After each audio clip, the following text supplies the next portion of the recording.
everybody, I hope you're all okay. Welcome back to another story time with Mr. G. Now, today's story is the 100-decker bus. So, this is quite a funky one, and you'll be able to see some comprehension questions at the end of the video as well, to see how carefully you've been listening. So, let's give the story a go. Now, it was Tuesday morning like any other. As usual, the bus driver finished his cup of tea at 5:57. As usual, he put on his jacket at 5:58, and then, as usual, he clambered into his double-decker at 5:59. At 6 o'clock exactly, he started the engine and drove out of the bus station. Now, just like any other day, the man with the big red tie got on at the roundabout. Just like every day, the lady with the pram got on at the library. And just like every day, the noisy children got on at Clover Drive. The bus driver sighed. He was bored with every day being exactly the same. If only we were a hot air balloon, he thought, we could float up into the sky and go anywhere we like. Then he noticed a little tiny side road that he'd never seen before. I wonder where it goes, he thought. So, the bus driver turned down the little road. This was not his usual route. It was exciting. And before long, the bus was heading out of the city and into the countryside. "Excuse me," said the man in the huge red tie. "Where are we going?" "I don't know," replied the bus driver. "Anywhere," he replied cheerfully.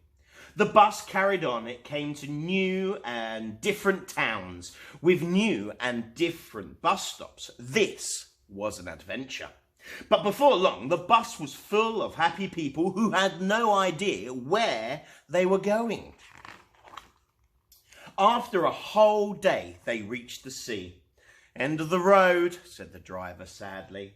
"We can't stop now," said the lady with the pram. "Let's take the ferry." So they did. "Where are you going?" asked the group of sailors on the ferry. "Anywhere," said the driver. "We're on an adventure." "Will you give us a lift?" asked the sailors. "We'd love to," said the driver, "but we're full up." So the sailors had a long think. The sailors worked hard all night, hammering, clanking and drilling. And the next morning it was a gleaming triple-decker bus that drove onto the shore. Word got around that a big bus was in town, and soon it was full up again. So the passengers had to build deck number 4. Things were going very happily on the 4-decker bus until, they reached the bridge. "No problem," said the school children. "We've got an idea." And they invented a clever way of going under the bridge and over the bridge at the same time. "There's no stopping us now," they said, with decks 5, 6 and 7 going on soon after. On the bus drove, and the further it went, the taller it got. After 2 months, the bus passed through a very hot country. So deck number 30 became a swimming pool with a deep end and a diving board. 6 months later, the bus was taller than any skyscraper in the country. And after 1 whole year, the bus had reached 100 decks high. The passengers had a huge party that lasted all night long.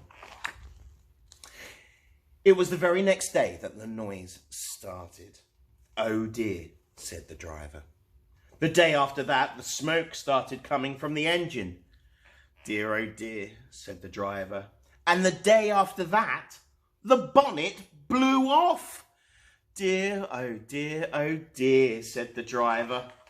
"The poor bus has broken down." And everyone got off and looked at each other. "Where are we going?" they asked the driver. "Nowhere," he replied sadly. And suddenly, someone heard a noise.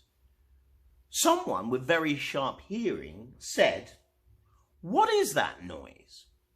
I can't hear anything. I thought I heard a voice." And they all looked up. Ooh. And at the very top of the 100-decker bus, "Would you like a lift?" said a passing hot air balloon. "Yes, please," said the driver and all the passengers very excitedly. And they were up, up and away to anywhere. Because, after all, this was an adventure. And there they are, all tied to their balloons and the 100-decker bus floating in the air. The end. Well, I hope you enjoyed that one, and I hope you can join me again soon for another story time. Take care. Bye.